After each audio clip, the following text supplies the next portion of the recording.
नमस्कार। तो पहले वीडियो में हम लोगों ने चर्चा कर लिया था बक्सर के युद्ध तक। वो अंग्रेज जो हम पर हमारे यहाँ से व्यापार करने आए हुए थे, अब वो धीरे धीरे से प्रशासन की तरफ मुड़ चुके थे और प्रशासन की तरफ मुड़ने में उनका भारत में प्रशासन करने में कोई रुचि नहीं थी। उनको यहाँ से पैसे चाहिए थे और उस पैसे का प्रयोग उन्हें यूरोप में अपने डेवलपमेंट में करना था। तो निश्चित तौर पर वो यहाँ पे हर तरीका लगाएंगे जिससे कि यहाँ से धन उगाही की जा सके, यहाँ से ज्यादा पैसा लिया जा सके। तो उन्होंने जब उन्हें लगा कि यहाँ से पैसे बंगाल से चुंगी से आ सकते हैं और कृषि यहाँ का मेन अभी भी हम एक कृषि प्रधान देश है, तो जब उन्हें लगा कृषि के माध्यम से भी कर लिए जा सकते हैं तो वो लगातार कई प्रकार की व्यवस्थाएं भारत में लागू करेंगे। जैसे कि परमानेंट सेटलमेंट बंगाल में चालू किया जाएगा, अस्थाई बंदोबस्त जिसे बोलते हैं। फिर इन्हें कुछ दिन बाद समझ में आएगा कि अस्थाई बंदोबस्त में तो फिक्स्ड रेट मिलता है, इतना ही मिलेगा, तो ये ना उसको बदल करके अस्थाई बंदोबस्त ला देंगे, रैयतवाड़ी व्यवस्था ले आएंगे, मालवाड़ी व्यवस्था लगाएंगे, मालगुजारी व्यवस्था, मतलब इस तरीके की शोषण की कई सारी पॉलिसीज किसानों पे लगाएंगे जिससे ज्यादा से ज्यादा क्या लिया जा सके, धन लिया जा सके। और इतना ही नहीं, ये इतना ज्यादा पैसा ले लेंगे, इतना ज्यादा पैसा भारत से उठा लेंगे कि इन्हें समझ में नहीं आएगा कि मैं पैसे का क्या करूं यूरोप में। तब ये उसकी मशीनरीज मतलब उद्योग लगाने का कार्य प्रारंभ करेंगे। ये कहानी 1870 से चालू होती है और 1780-70 ऐसे से चालू होती है दशक से, और ये 1813 के बीच में औद्योगिकरण पूरा हो जाता है यूरोप का। तो अब जब इनके पास बहुत सारा पैसा हो जाता है तो ये उसका इन्वेस्टमेंट करते हैं, और इन्वेस्टमेंट कहाँ करते हैं, उद्योग लगाने में, मशीनरीज लगाने में। तो 1813 वो समय है जहां पर मशीनरी लग चुकी है और पूरा का पूरा यूरोप औद्योगिकृत हो चुका है, औद्योगिकरण का कार्य पूरा हो चुका है। अब ब्रिटेन अगर औद्योगिकरण कर चुका है तो सारा पैसा जो भारत से कमाया था या अपने उपनिवेशों से कमाया था वो लगा चुका है, अब उसे उसका प्रॉफिट चाहिए। तो कोई भी देश अगर इतना इन्वेस्टमेंट करता है तो उसे प्रॉफिट चाहिए, और प्रॉफिट कैसे मिल सकता है, जब उसके उद्योग से निकली हुई वस्तुएं बिक सके। और उद्योग से निकली हुई वस्तुएं कहां बिकेंगी, जहां पे बड़ी मार्केट होगी, जहां पे लोगों के पास पैसा होगा। लोगों के पास पैसा होगा तभी वो खरीदेंगे, पैसा नहीं होगा तो नहीं खरीदेंगे। पैसा होने के साथ साथ उनकी सामाजिक स्थिति भी बेहतर होनी चाहिए। जैसे मैंने कभी कभी कहा था कि अगर वो जो फटी हुई जीन्स होती है या मतलब रैग्ड जिसे आप बोलते हैं, ठीक है, इन मॉडर्न वेज, घर पे तो पापा लोग आज भी उसको कहते हैं गरीबों का कपड़ा है, लेकिन फिर भी वो जो मॉडर्न बाइक ही देख लीजिए, 1.5-2 लाख की, 5 लाख की बाइक है, तो वो कौन खरीदेगा, जिसको उसका कीमत पता होगा या जिसके पास एक्स्ट्रा पैसे होंगे। अब यहाँ पे खाने को आदमी मरा जा रहा है, खाने के पैसे नहीं है तो बाइक नहीं खरीदेगा ना भाई वो। तो सामाजिक स्थिति ठीक करनी थी। सामान किसका बिकना था, अंग्रेजों का, और हम उपनिवेश किसके थे, अंग्रेजों के। तो उन्हें हमारी सामाजिक स्थिति ठीक करनी थी। हमारे यहाँ गुलामी प्रथा थी, खत्म किया उन्होंने। खत्म करने के पीछे रीजन यही था कि खत्म करेंगे तब इन्हें सैलरी देंगे, और सैलरी देंगे, मजदूरी देंगे, तो इनके पास पैसा होगा, और पैसा होगा तभी तो सामान खरीदेंगे। चलिए, हालांकि धीरे धीरे वो बनाते बनाते भारत को एक मार्केट बना लेंगे, और भारत को जब वो मार्केट बना लेंगे, बाजार बना लेंगे, तो उन्हें उद्योग चलाने के लिए कुछ और चीजों की आवश्यकता पड़ती है। एक तो कच्चा माल जिससे वो सामान बनाएंगे, और एक लेबर।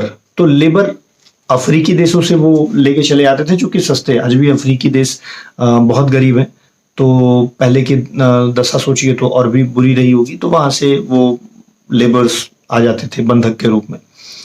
बाजार भारत मिल चुकी थी अंग्रेजों को, और कच्चा माल भारत में उपलब्ध था। आपको ना पता हो तो आप जानिए, आप जब इकोनॉमिक्स पढ़ेंगे तो भारत में तब उद्योग धंधे चलते थे जब ये यूरोप वाले असभ्यता की जिंदगी जीते थे, जब इनके यहाँ ठीक तरीके से कपड़े और खाने के लिए नहीं हुआ करता था, तब हमारे यहाँ उद्योग चला करते थे, और वी वर वेरी रिच। हमारा जीडीपी में बहुत योगदान था। हमारे कॉटन्स पूरे विश्व में फेमस थे, मसाले हमारे भारत के विश्व में फेमस थे, यहां तक कि भारत को डंपिंग यार्ड ऑफ गोल्ड कहा जाता था। हमें किसी से कुछ लेने की आवश्यकता होती ही नहीं थी, हम सब कुछ उगा लेते थे और बल्कि एक्सपोर्ट किया करते थे। फिर जब औद्योगिकरण यूरोप में हो गया तो उन्हें अपना सामान बेचना था, और उन्हें अपना सामान बेचने के लिए कुछ तरीके उन्हें अपनाने पड़े। पहली बात तो कच्चा माल भारत से ले जाना है। कैसे ले जाओगे? घोड़े से थोड़ी ले जाओगे, और ले जाओगे तो यहाँ से वहां तक पहुंचने में बहुत साल लग जाएंगे, नावों से ले जाने में। तो उन्होंने ट्रेन की स्टार्टिंग करी 1853। तो शुरुआत हुई, बाकी तो फिर बढ़ता चला गया। ट्रेन चालू की उन्होंने गुलामी प्रथा खत्म की। वो केवल इसलिए ताकि उनको मजदूरी मिल सके और उनके पास पैसे आ सके ताकि वो खरीदें। ट्रेन का चालू करना। अच्छा, एक बात और, धीरे धीरे जब उनका व्यवसाय भारत में बढ़ने लगा, देखिए मशीनरी गुड्स जो बने हुए होते थे वो हाथ से बने हुए गुड्स की अपेक्षा सस्ते हुआ करते थे और जल्दी उपलब्ध हो जाया करते थे। तो एक तरीके से धीरे धीरे उन्होंने भारत के सारे उद्योग धंधे को समाप्त कर दिया, खराब कर दिया, ताकि हमारे उनकी गुड्स हम खरीदें। अब इसको कई तरीके से उन्होंने किया। अब इतिहास वाले सर, कभी इतिहास की किताबें आप पढ़ेंगे तो आपको समझ में आएगा कि जो भारत के सामान बाहर जाते थे ना यूरोप में, उस पर कस्टम ड्यूटी बढ़ा दी ताकि हमारा सामान महंगा हो जाए, और जो उनके सामान भारत में आते थे ना, उन पे कस्टम ड्यूटी खत्म कर दी ताकि उनका सामान और सस्ता आ जाए। तो हाथ के जो बुनकर थे, हमारे यहाँ का जो उद्योग था, उनसे कॉम्पीट नहीं कर पाया और फलता पूरी तरीके से नष्ट हो गया। अब भारत वालों को सामान तो चाहिए हुआ था, और उपलब्ध कौन सा था? ब्रिटेन वाला। धीरे धीरे उनका उद्योग भारत में बढ़ने लगा, और जब भारत में धीरे धीरे उनका उद्योग बढ़ने लगा तो उन्हें चाहिए थे काम करने वाले, क्योंकि ब्रिटेन देश ही कितना बड़ा है। आज भी देखो मैप पे तो बेचारा एक आध अपना राज्य ले लिया जाए उससे भी छोटा ही दिखता है। तो ब्रिटेन में उतने लोग नहीं थे कि वो सारे के सारे आ जाते ना, तब पर भी भारत में उतनी मैन पावर न बना पाते। और सब क्यों आते? क्योंकि उनका कोई भारत से लगाव तो था नहीं, वो तो केवल पैसे कमाने आते थे। तो भारत में ही उनको लेबर फोर्स चाहिए थी, और क्योंकि उनकी भाषा इंग्लिश थी, इसलिए इंग्लिश की आवश्यकता भी थी। तो उन्होंने इंग्लिश की शिक्षा, लॉर्ड मैकाले आपको याद आते हैं, तो लॉर्ड मैकाले के माध्यम से उन्होंने इंग्लिश शिक्षा का प्रसार करा। यहाँ तक कि 1 लाख रुपए का भी प्रबंध किया कि शिक्षा पे खर्चे किए जाए। आपको ये सारी चीजें संवैधानिक विकास में या तो हम चर्चा करेंगे या तो किताबों से आप पढ़ लीजिएगा। तो इस तरीके से अंग्रेजी शिक्षा का प्रावधान किया गया ताकि उनको क्लर्क मिल सके, उनको उनके कामगार लोग मिल सके, उनको काम करने वाले मिल सके। लेकिन धीरे धीरे ये शिक्षा और ट्रेन का चलना कहीं ना कहीं हमारी सामाजिक दूरियों को कम करने और हमें विदेशी लिटरेचर को पढ़ने में मददगार शामिल हुआ। जैसे ट्रेन का व्यवस्था हो जाने से क्या हुआ कि हम एक दूसरे से आसानी से संपर्क में आ सकते थे। जो आज एक राज्य का आदमी दूसरे राज्य नहीं जा सकता था, वो आसानी से बैठ करके चला जाता था। इससे आपस में चर्चाएं होने लगी, बात होने लगी। तो निष्कर्ष ये निकला कि अंग्रेज कहीं ना कहीं हर जगह परेशान किए हुए हैं लोगों को। अंग्रेजों की नीतियों से, वो रैयतवाड़ी व्यवस्था से, मालगुजारी व्यवस्था से, सनसेट लॉ से, सूर्यास्त के नियम से, पूरा का पूरा भारत में हर मजदूर वर्ग परेशान था। यहां तक कि जो सरकारी नौकरी थी उसमें भी डिस्क्रिमिनेशन था, मतलब बहुत भेदभाव हुआ करता था। तो संचार बढ़ जाने से ना क्या हुआ, लोगों में एक तरीके से एकता का समन्वय हुआ। फिर इसी समय जब अंग्रेजी कुछ लोगों ने पढ़ लिया, तो अंग्रेजी पढ़ करके उन्होंने ब्रिटेन के भी लिटरेचर को पढ़ लिया, ब्रिटेन के भी कॉन्स्टिट्यूशन को पढ़ लिया, और ब्रिटेन के भी जब संविधान को पढ़ लिया तो उन्हें भेदभाव वाली नीति समझ में आ गई कि ब्रिटेन का कॉन्स्टिट्यूशन जो ब्रिटेन में चलता है वो अलग है, और वही ब्रिटेन के लोग हमारे यहाँ जो शासन करते हैं वो अलग है। आपको पता नहीं हो तो जानिए कि ब्रिटेन हमारे यहाँ शासन करता था, उसके पीछे जो विदेशों में वो लॉजिक दिया करता था, वो ये दिया करता था कि यहाँ के लोग असभ्य हैं और हमारा रहना इनके लिए वरदान है, हम यहाँ रह करके इनको सभ्य बना रहे हैं। The people of India are barbaric, uncivilized, and the presence of British in India will civilize them. It is important for us to be in India. उनका ये कहना था कि हम भारत में रहेंगे तो भारत वालों का फायदा होगा। इस तरीके से वो लोग प्रेजेंट करते थे, जो बाहर प्रेजेंट करते थे कि आप उपनिवेश क्यों बनाए हुए। तो हम लोग बात कर रहे थे कि इस तरीके से ट्रेन चल गई तो हमने संचार बढ़ा लिया, शिक्षा मिल गई तो हमने लिटरेचर पढ़ लिया, और लिटरेचर पढ़ लिया तो कहीं ना कहीं हमें इन सब बातों का ज्ञान हो गया कि गलत हो रहा है।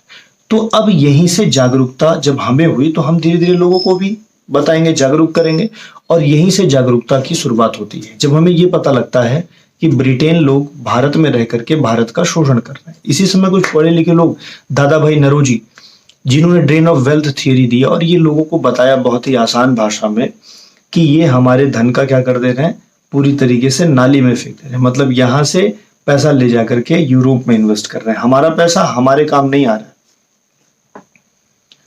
तो ऐसी थियरीज उन्होंने दी। फिर यही ये दौर है जब शिक्षा बढ़ती चलेगी तो लोग जागरूक होते चले गए। जागरूक हुए तो 10 को और जागरूक किया और एक तरीके से राष्ट्रवाद धीरे धीरे बढ़ने लगा। और जब हम अंग्रेजों से ये डिमांड करने लगे कि भाई आप अपने देश में अलग शासन करते हैं, हमारे देश में अलग शासन करते हैं, ऐसा क्यों, हम बातें उठाने लगे, आवाजें उठाने लगे। लेकिन ये आवाज का कोई फर्क नहीं था। उनकी दमनकारी नीतियां इतनी बेकार थी कि वो, अब आप ही सोचो कि अगर आपके 10 आदमियों के सामने एक आपके दोस्त को तोप में बांधा जाए और उसे उड़ा दिया जाए तो आप 9 लोग कभी नहीं बोलेंगे भाई गलत हो रहे। दमन बहुत बुरी तरीके से हुआ करता था, तो चीजें बहुत बड़े पैमाने पर नहीं हो पाई। लेकिन गुस्सा तो मन मन में भरा ही था, और गुस्सा इस कदर बढ़ता चला जा रहा था उनकी दमनकारी नीतियों से कि आगे चल करके ये बड़ी सी क्रांति 1857 की क्रांति का रूप ले लेता है। 1857 की क्रांति में असंतोष ही तो था। देखो हमारे यहाँ सूखे पड़ जाते थे। एक तो ऑलरेडी हमारे यहाँ खाने को नहीं, ऊपर से आपको टैक्स देना है। किसानों के ऊपर इतनी सारे टैक्सेस लगा दे रहे हैं कि उनके पास खाने को नहीं है, उसके पास कर्जा इतना ज्यादा होता चला जा रहा है। जमींदारी व्यवस्था ने शोषण किया। एब्सेंटी लैंडलॉर्डिज्म आया। लैंडलॉर्ड जब बहुत पैसे वाला हो गया तो वो खुद नहीं रहता था, खुद अपनी जगह पे एक आदमी को और रख दिया कि तुम पैसा इकट्ठा करके हमको दे देना। बीच की चेन बढ़ी, शोषण बढ़ गया। तो इस तरीके की व्यवस्थाओं से पूरा का पूरा देश परेशान था। आवश्यकता बस इस बात की थी जैसे बारूद का पूरा गोला बना हुआ हो, उसे चिगारी देनी हो। और कहीं ना कहीं एक प्रयास था 1857 की क्रांति। 1857 की क्रांति इतनी बड़ी थी कि पहली बार अंग्रेजों की हालत खराब हो गई। आज तक कभी हम इतने बड़े पैमाने पर विरोध नहीं किए हुए थे और अंग्रेज तैयार भी नहीं थे इस बात के लिए। 1857 की क्रांति ने उन्हें पूरी तरीके से एकदम स्तब्ध कर दिया कि ऐसा भी हो सकता है। और यहां तक कि उन्हें कई सारे परिवर्तन करने पड़े। जिस कदर ब्रिटेन भारत, जो ईस्ट इंडिया कंपनी भारत पे शासन करती थी, उसके शासन को खत्म करके उन्होंने सीधे क्राउन से हाथ में ले लिया। मतलब कि सीधे ब्रिटेन, इंग्लैंड भारत पे शासन करेगा, ऐसा उन्होंने कहा। जो गवर्नर जनरल भारत में हुआ करते थे उन्होंने कहा अब वो नहीं होंगे, अब वायसराय आएंगे। ये सब कुछ ऐसे बदलाव करने पड़े। वो उनके डर का प्रमाण है। एक तरीके से देखा जाए तो इतनी बड़ी क्रांति वो दोबारा नहीं चाहते थे। यहां तक कि हमारे कुछ जो राजा लोग थे यहाँ पे, राजा महाराजा, उनमें से भी बहुत से लोगों ने साथ दिया था अंग्रेजों का क्रांति में। खुद अंग्रेज अधिकारी इस बात की पुष्टि करते हैं कि अगर वो लोग भी क्रांति में शामिल हुए होते तो हमें भागना पड़ता। तो ऐसी विषम परिस्थितियां वो दोबारा नहीं चाहते थे। 1857 जैसी क्रांति, इसीलिए 1857 जैसी क्रांति को समाप्त करने के लिए धीरे धीरे उन्होंने एक रणनीति लगाई, और वह रणनीति आगे चल करके 1885 में एक प्रारूप में लोगों के सामने आती है। 1885 में, मैं बात कर रहा हूं कांग्रेस की स्थापना की। कांग्रेस की स्थापना एक तरीके से इसीलिए की गई थी ताकि 1857 जैसी क्रांति अचानक ना हो जाए। इसी को, कांग्रेस की स्थापना को ही लाजपत राय ने ना सेफ्टी वॉल्व थियरी का नाम दिया था।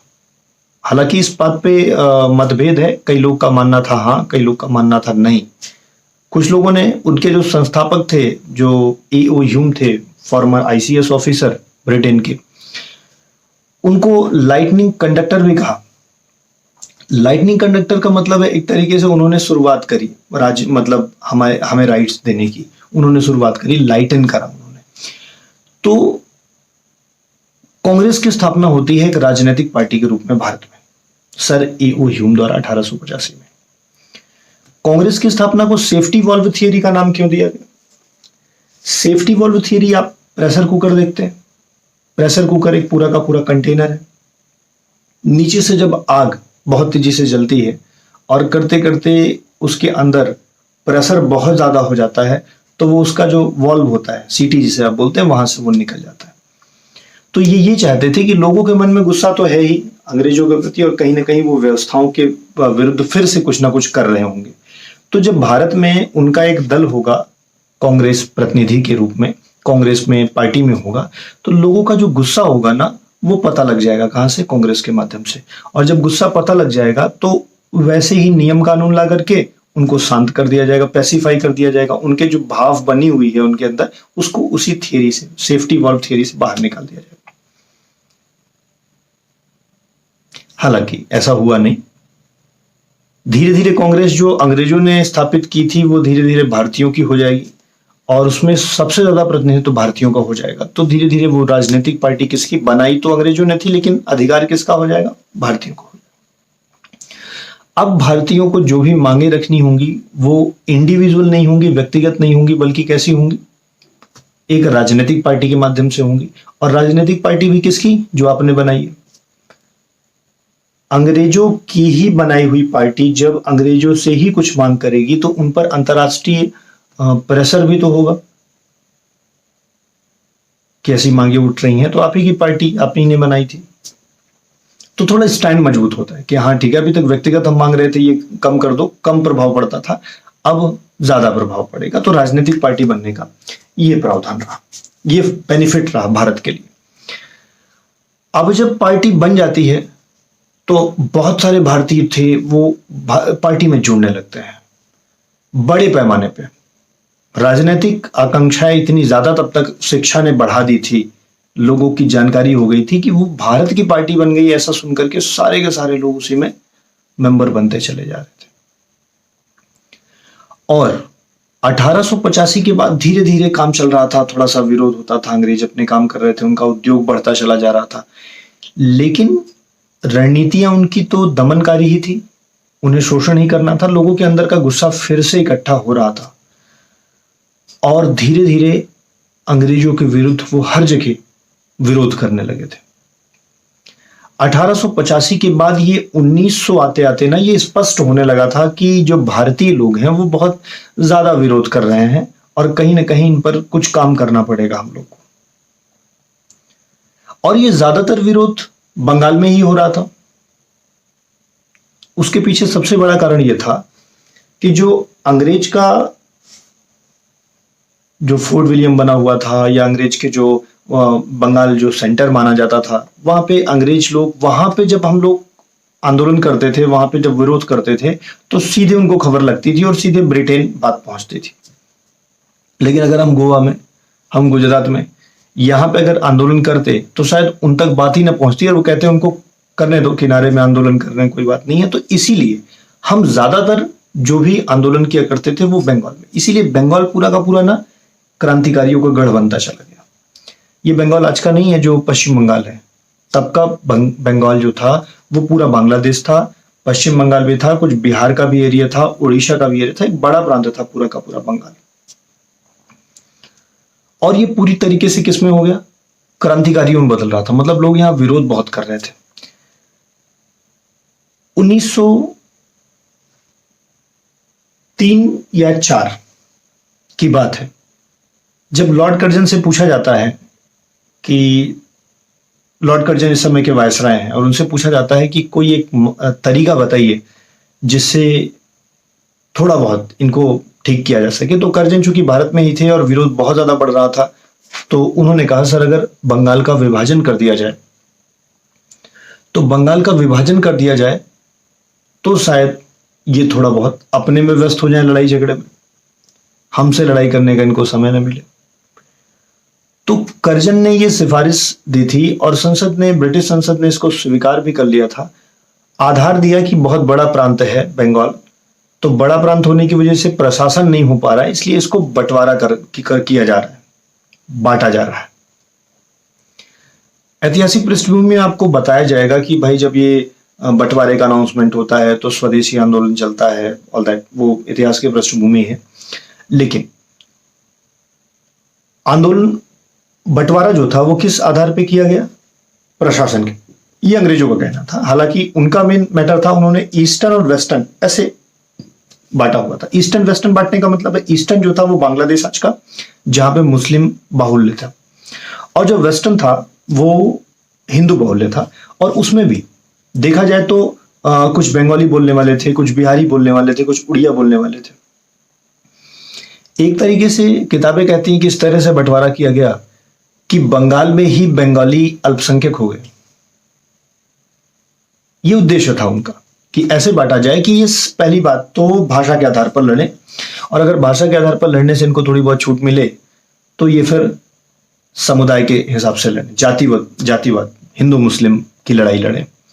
लेकिन ये बंटवारा उनके काम नहीं आया, और इवन लोगों ने ना तो चिढ़ाना भी चालू कर दिया। ईस्टर्न बंगाल वाला वेस्टर्न बंगाल जाके रुके अंग्रेजों को चिढ़ाने के लिए, और वेस्टर्न बंगाल वाला ईस्टर्न बंगाल में जाके रुके। बहुत सारे लोगों ने विरोध किया। विरोध के कई सारे तरीके थे। कुछ लोगों ने गंगा स्नान करके विरोध किया, उस दिन पूरे दिन फास्ट रखा, नंगे पांव रहे, और क्या कहते हैं, बात नहीं करा, पूरा दिन पूजा पाठ करा, रक्षाबंधन मनाया, राखी बांधी। ये स्वदेशी आंदोलन के कुछ मेथड्स थे बंगाल विभाजन का विरोध, और धीरे धीरे ये आगे चल के स्वदेशी आंदोलन का रूप लेगा। बंगाल विभाजन किया तो गया, लेकिन ये कहीं से भी सफल नहीं हुआ। इसीलिए इसी बंगाल विभाजन को जो 1905 में लॉर्ड कर्जन के समय हुआ था, ये 1911 में रद्द कर दिया जाएगा। बात अभी खत्म नहीं होती। अभी हमें चर्चा करनी है कांग्रेस के बारे में। कांग्रेस की जब स्थापना हुई थी तो कांग्रेस में कुछ एक लोग थे, एक प्रकार के लोग, जो आगे चल के दूसरे प्रकार के लोग उसमें मिलेंगे। तो जो पहले वाले लोग थे ना, उनको नरम दल, और बाद वालों को गरम दल कहा जाएगा। ये कुछ नरम दल गरम दल दिखने में नहीं होते थे, इनकी प्रक्रिया में अंतर था बस। ये मांग कैसे करते थे, क्यों करते थे, उनका अलग मेथड था, इनका अलग मेथड था। तो कल हम लोग थोड़ी सी चर्चा करेंगे नरम दल और गरम दल को लेकर के, कांग्रेस के बारे में, अगले वीडियोस में। पढ़ते रहिए आप। आपको कोई भी चीज का डाउट, कुछ और क्लेरिफिकेशन चाहिए तो आप कमेंट बॉक्स में बता दिया करिए। कुछ इंप्रूवमेंट चाहिए तो फिर वो भी बता दिया करिए, ताकि हम उसको सुधार सकें। और जब तक ये विपरीत परिस्थिति चल रही है, तब तक हम लोग इसी माध्यम से थोड़ी थोड़ी आपकी मदद कर रहे हैं। ध्यान रखिएगा पूरे परिवार का, बुजुर्गों का, साथ ही साथ गवर्नमेंट की गाइडलाइंस को फॉलो करिएगा। एक ऐसी समस्या है जिससे विश्व परेशान है, और एकमात्र ऐसा ही तरीका है जिससे आप बच सकते हैं, वो खुद की सावधानियां हैं। सरकार प्रयासरत है, जब तक कोई भी वैक्सीन या टीका नहीं आ जाता, जब तक कोई इलाज नहीं मिल जाता, बड़ी बड़ी अर्थव्यवस्थाएं समाप्ति की ओर हैं। समाप्ति क्या कहा जाए, बहुत विपरीत परिस्थितियों में है। तो सहयोग करिए।